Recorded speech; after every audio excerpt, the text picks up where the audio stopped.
Luto tayo ng spaghetti. May naalala lang ako dati nung nagka-college ako na nagbo-board ako. Siyempre, almost na nagka-college, nagbo-board sila. So, ganito, akala ko dati, hindi ito sa ako marunong magluto. Akala ko, basta na pagluto yung pala, pag magluluto, para to sila tayo. Pala pag magluluto tayo ng spaghetti, dapat, inaano muna natin, hinihiwalay natin. Tapos, sa ating Pilipino, iba ang way natin ng pagluto ng spaghetti. Pero dito, dapat inihiwalay natin.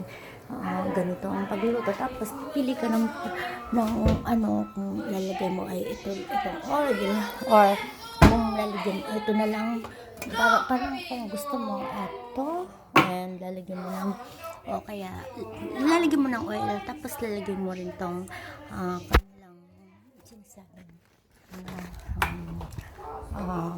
tono. Pwede rin naman na ito, luluto mo. Ayan, luluto mo lang, luluto mo lang. Ayan. Ayan. Kuha tayo, pwede ganyan, okay. Pesto. Okay, pesto. Ang pesto, tinatawag. Wala na pesto.